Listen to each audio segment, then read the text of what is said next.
ইচ্ছা হচ্ছিল নিজের রুমটায় যাওয়ার, কিন্তু সেটা তো সম্ভব না। বসে বসে এসব ভাবছি, তখনই মা আসলেন আমার রুমে। মা বলল, বাবা আসবো? আমি বললাম, আসুন, জিজ্ঞেস করার কি আছে। মা বলল, তুমি তো এখানে একাই থাকবে তাই না? আমি বললাম, জি। মা বলল, ঠিক আছে বাবা, তাহলে তুমি আর ভাড়াটিয়া হয়ে থাকার দরকার নেই, আমাদের সাথে থাকবে, কেমন? আমি বললাম, না। মা বলল, কেন বাবা? আমি বললাম, না, আমি খেতে পারবো না, আপনার কাছে কয়েকটা কথা বলতে চাই। মা বলল, হ্যাঁ বলো। আমি বললাম, আমার এই রুমে যেন কেউ প্রবেশ না করে, এই বিষয়টা আপনি সবাইকে জানিয়ে দিবেন। আর আমি শুধু এই বাড়িতে থাকবই, আমার খাওয়া নিয়ে আপনাদের চিন্তা করতে হবে না, আমি বাইরে থেকে খেয়ে আসবো। মা বলল, কিন্তু কেন বাবা? আমি বললাম, এত কিছু বলতে পারবো না, আপনি আমার কথাটা সবাইকে বলে দিবেন। মা বলল, আচ্ছা বাবা। উনি কথাটা মন খারাপ করে বললেন। আমারও ভেতরটা ছিঁড়ে যাচ্ছিল কথাটা বলতে, কিন্তু বাধ্য হয়েই বলছি। এত সহজে আমার পরিচয় দেওয়া যাবে না, আর মিশন শেষ হওয়ার আগে তো কোনোভাবেই কাউকে ঘরে প্রবেশ করতে দেওয়া যাবে না। যেহেতু এই বাড়ির খাবার খাবো না বলে দিয়েছি, তাই ফ্রেশ হয়ে বেরিয়ে গেলাম, কারণ প্রচুর খিদে পেয়েছে। পাশে একটা ভালো রেস্টুরেন্টে গিয়ে দুপুরের খাবার খেয়ে বেরিয়ে পড়লাম। বাইরে এসে দেখি বাইক নেই। আমার বাইক কোথায় গেল? আজব তো। হঠাৎ মেয়েলি কণ্ঠে কেউ বলে উঠলো, বাইক খুঁজতেছেন? তাকিয়ে দেখি এ তো ইসি। সে এখানে কি করছে? আর আমি বাইক খুঁজতেছি, সে বা জানলো কিভাবে? মনে হয় অনেকক্ষণ থেকে এখানে দাঁড়িয়েছিল, কিন্তু আমি আসার সময় তো ও ছিল না। আমার ভাবনার মাঝে আবার ধমক দিয়ে বলল, হা করে কি ভাবছেন? আপনার বাইক পুলিশের ভ্যানে করে নিয়ে গেছে। আমি বললাম, কি? আমার বাইক কেন পুলিশ নেবে? ইসি বলল, আমায় কেন জিজ্ঞেস করছেন? সেটা থানায় গিয়ে পুলিশকে জিজ্ঞেস করুন, যত সব। এই বলে পাশ কাটিয়ে চলে গেল। আমি ক্যাবলাকান্তের মতো এখানে দাঁড়িয়ে আছি, আর হা করে ওকে দেখছি। কি মায়াবী একটা মেয়ে, যেন আসমানের পরী, কিন্তু ব্যবহার শাকচুনির থেকেও বাজে। ভাবতে ভাবতে হঠাৎ ভোর কাটলো সামনে দিয়ে যাওয়া একটা গাড়ির হর্নের শব্দে। হঠাৎ মনে হলো আমার বাইকটার কথা, তাই একটা রিক্সা ডেকে বললাম, এই মামা যাবেন? মামা বলল, হ জামু। কই যাইবেন? আমি বললাম, থানায়। মামা বলল, ভাড়া কিন্তু 50 টাকা দিবেন। আমি বললাম, আচ্ছা চলেন।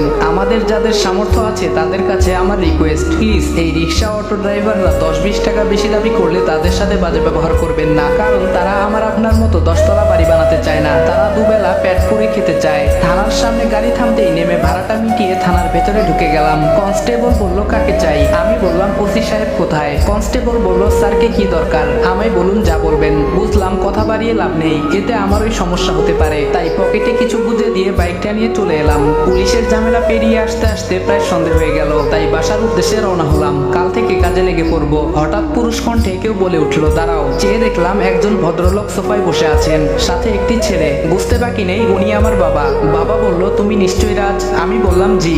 বাবা বলল, আমি আফজাল আল ইমরান, এই বাড়ির মালিক। তার মানে মিজান তোমার জন্য 2 মাস একটা ঘর চেয়েছে? আমি বললাম, জি। বাবা বলল, তুমি আমায় আঙ্কেল বলতে পারো, ভয় পাবার কিছু নেই, আমি তোমার বাবার মতোই। কথাটা শুনে কলিজাটা কেমন যেন করে উঠলো। হবে নাই বা কেন? নিজের বাবা বলছে উনি নাকি আমার বাবার মতো। যাই হোক, এসব ভেবে লাভ নেই, আমাকে আমার লক্ষ্য থেকে সরে যাওয়া যাবে না, কিছুতেই আমি দুর্বল হব না। বাবা বলল, এই হলো আমার ছেলে আশরাফ আল ইরফান। আমি বললাম, আসসালামু আলাইকুম। ভাইয়া বলল, ওয়ালাইকুম আসসালাম। তখনই একটা ফোন আসায় ভাইয়া বেরিয়ে চলে গেল। বাবা বলল, তার রাজ, আমি শুনলাম তুমি নাকি তোমার আন্টিকে কিছু শর্তের কথা বলেছো? আমি বললাম, না আঙ্কেল। বাবা বলল, মানে? আমি বললাম, আসলে আঙ্কেল ওইগুলো আমার শর্ত নয়, অনুরোধ। বাবা বলল, কিন্তু কেন? আমি বললাম, এখন আমি কিছু বলতে পারবো না, যদি আপনাদের কোনো সমস্যা হয় তাহলে বলে দিতে পারেন। বাবা বলল, ওকে শান্ত হও, মিজান আমার কাছে রিকোয়েস্ট করেছে, তা তো আমি ফেলতে পারি না, তাই তুমি এইখানে নিজের বাড়ির মতো থাকতে পারো। আমি বললাম, ধন্যবাদ। এই বলেই চলে এলাম, কারণ তাদের সামনে দাঁড়িয়ে আমার মিথ্যা বলতে ভালো লাগছে না মোটেও। নিজের ল্যাপটপটা অন করে কিছু মেল দেখতে লাগলাম। এর মধ্যে কে যেন বাইরে থেকে দরজায় নক করছে। শুনে ঘাবড়ে গেলাম, কারণ কার্ডটা আর কিছু সরঞ্জাম এখনো রুমে এলোমেলো হয়ে আছে। তাড়াতাড়ি এইগুলো গুছিয়ে জিজ্ঞেস করলাম, বাহিরে কে? আরু বলল, ভাইয়া আমি। বুঝতে পারলাম আমার কলিজার বোন, কিন্তু এত কাছে থেকেও তাকে আদর করতে পারছি না। জড়িয়ে ধরে কান্না করতে ইচ্ছে হচ্ছে, তাও পারছি না। আরু বলল, ভাইয়া। ওর ডাকে ঘোর কাটলো। আমি দরজা খুলে দেখি আরু কোমরে হাত দিয়ে দাঁড়িয়ে আছে। আরু বলল, কি করেন রুমের ভেতরে? কখন থেকে ডাকছি? আমি বললাম, তুমি নিশ্চয় জানো আগামী 2 মাস এই রুমটা আমার, আর এইখানে কারো প্রবেশ নিষেধ। আরু বলল, জানি বলেই এসেছি, এই রুমে আমার কিছু জিনিসপত্র আছে, ওগুলো নেব। আমি বললাম, ওকে নিয়ে যাও। আরু ওর নিজের জিনিসপত্রগুলো নিয়ে চলে গেল। আমি কিছুক্ষণ বোনটাকে দেখলাম মন ভরে। তারপর রাতে খাবারের জন্য রেস্টুরেন্টে চলে গেলাম।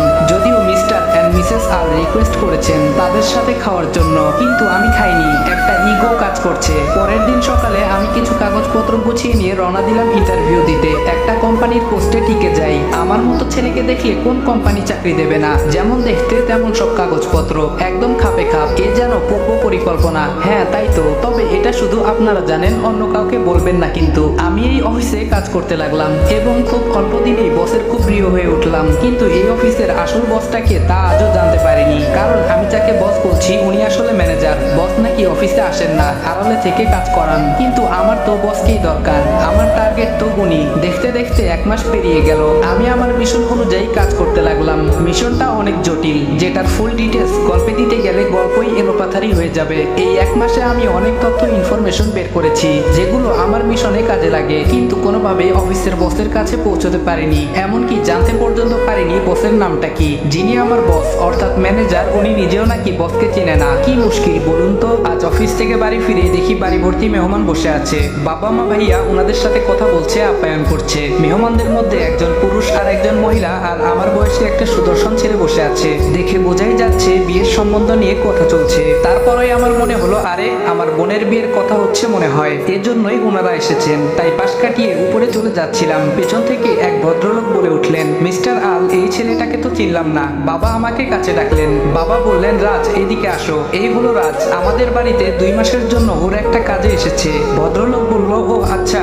আমি ওনাদের সাথে কৌশল বিনিময় করে চলে আসছি। সিঁড়ি দিয়ে উঠতে যাব, এমন সময় দেখতে পেলাম যেন আসমান থেকে কোনো পরী নেমে আসছে আমার রাজকন্যা বোনটার সাথে। আর অন্য পাশে ভাবি। কিছুক্ষণ তাকিয়ে থেকে রুমে চলে এলাম আর বসে বসে ভাবছি, মানুষ তো এসেছে আমার বোনের হবু শ্বশুর বাড়ি থেকে, তাহলে ওর এইভাবে সাজার কি আছে? দূর ছাই, আমি কেন এসব ভাবছি? ওই মেয়ের ইচ্ছে হয়েছে তাই সেজেছে, তাতে আমার কি? তবে ও কিন্তু বেশি সাজেনি, আমার চোখে হয়তো এমন লেগেছে। ভাবতে ভাবতে বাথরুমে চলে গেলাম। ফ্রেশ হয়ে নিচে নামলাম খাবার খাওয়ার জন্য।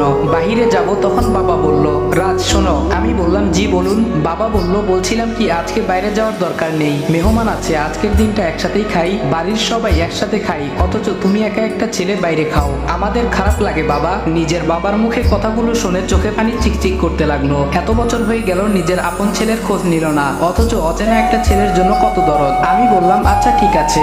বাবা বলল, তাহলে টেবিলে বসো, সবার সাথে খেতে বসছি। কিন্তু ইসি আসেনি, তাই ভাবি ইসিকে ডাকতে গেলেন। একটু পরে দুজন ফিরে এলেন, তবে খাবার টেবিলে আমায় দেখে কিছুটা চমকে গেল। তবে মেহমান থাকায় তেমন একটা রিয়াকশন দেখলাম না। খাওয়ার সময় সবাই টুকটাক কথা বলছে, যেগুলো আমি শুধু চুপচাপ শুনেছি, কিছু বলিনি। কথাবার্তা শুনে বুঝতে পারলাম